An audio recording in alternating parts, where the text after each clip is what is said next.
As we jump into the third chapter of Sotah, we're going to get into the detail of actually how the sacrifice is brought and the water is drunk. And we've already talked about the fact that the offering, it's a meal offering, it's a very simple offering. There's no incense, there's no smell on it, there's no oil on it. It's just barley.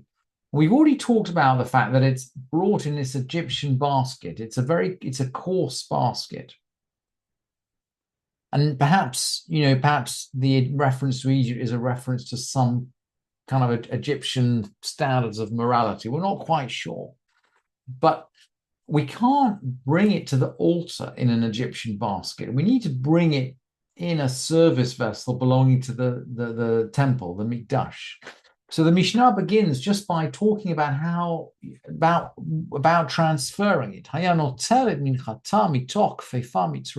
So he takes her offering out of the Egyptian basket. And he puts it in one of the service vessels of the Beit Mikdash. So it's now in a holy vessel. And he puts it on her hand. So she's still carrying it. And the Kohen places his hand under hers and he waves it. So it's going to be waved backwards and forwards at the altar, a bit like waving the lulav. I mean, it was physically waved up in I think in the four directions. It's waved. And once he's waved it, you can actually offer it on the altar, or actually he's going to offer a handful of it because most of the offering is going to be eaten by the priests, but a handful of it is going to be put on the altar. So he'll put his hand in and take out this handful and throw it on the altar and burn it, and the rest is going to be eaten by the Kohanim. He waves it and he brings it near. That means he brings it near to the altar. Kamatz vehiktir. He takes a handful and he burns it. And the remainder is eaten by the priests. So we've given the offering now. And the Mishnah continues.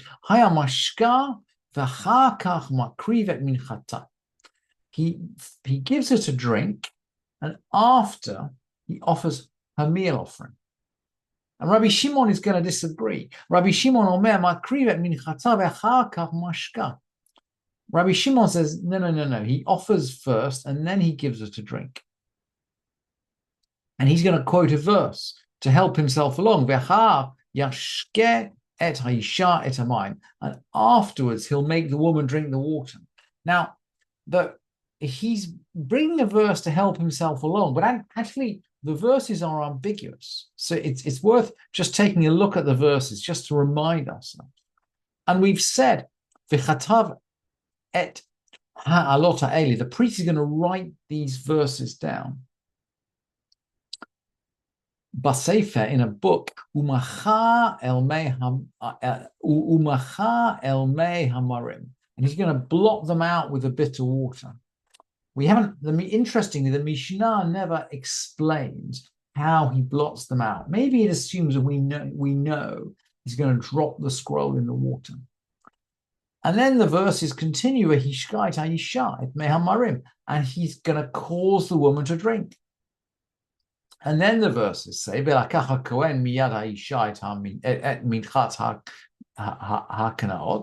then the priest shall take the offering of jealousy, and wave it and offer it, and take the handful and put it on the altar. And afterwards shall cause the woman to drink the water. So he seems to, the verses talk about drinking twice. First, he's going to write and blot out and make the woman drink. And then he's going to take the offering and offer it. And then he's going to make the woman drink. So the order's not clear. And the fact that it's not clear, that is what Rabbi Shimon is arguing about. Everyone agrees that after the words are blotted out, she drinks. But whether the offering is brought before or after is not clear from the verses. And so the Mishnah, Rabbi Shimon disagrees in the Mishnah, but the Mishnah rules, if he gave it a drink and then offered the meal offering, it's valid. So I think the halacha goes according to Rabbi Shimon, but we can do it either way. We can do it either way. What if she refuses to drink?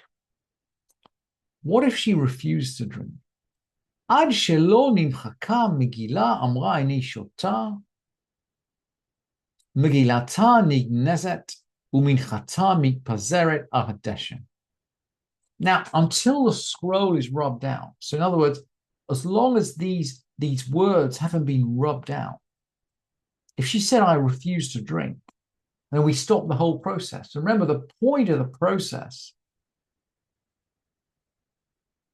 So the point of the process is to investigate whether is she tameh or not, or tahor. It's some kind of a test. But if she refuses to drink, she can be divorced without her ketubah. So she'll take a financial penalty from refusing to drink. But she can do that. So she can say, I refuse to drink.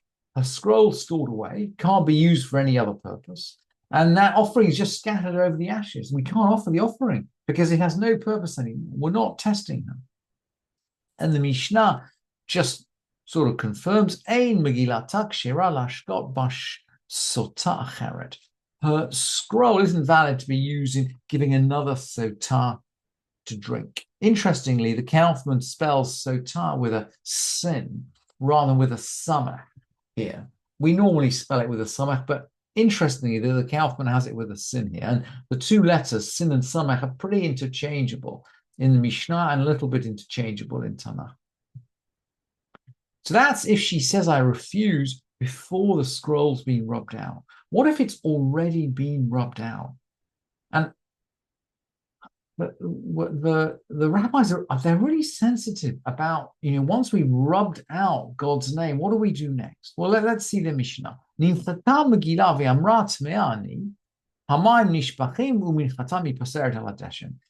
So once the scroll's been rubbed out, if she says, Tamea ani, I've been defiled, at that point, we just pour out the water and we just scatter her meal offering over the ashes.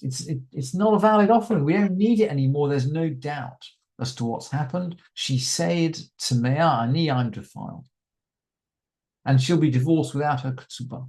So it's not very different from saying I refuse to drink. But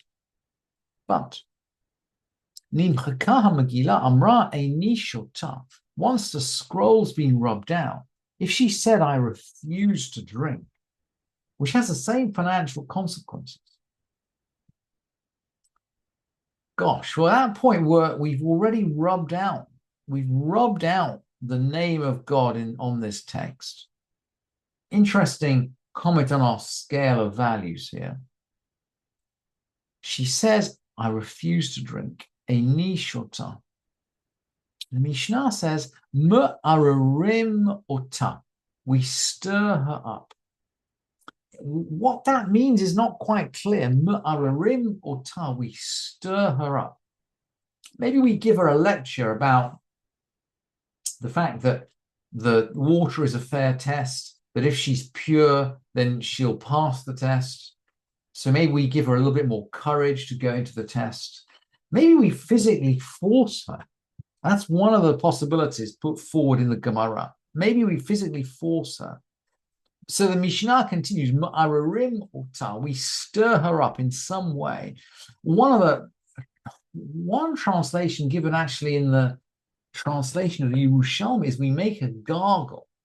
So maybe we kind of make her do some kind of gargle exercise to make sure she drinks. It's not, or maybe we pour it down her mouth. It's not quite clear. Anyway, ma'ararim ota, we stir her up. Umashkin ota al kulcha. We actually make her drink against her will. Really, really interesting conclusion to the ceremony that at this point, even if she said at this final stage, if she says, I don't want to drink, we are going to make her drink against her will.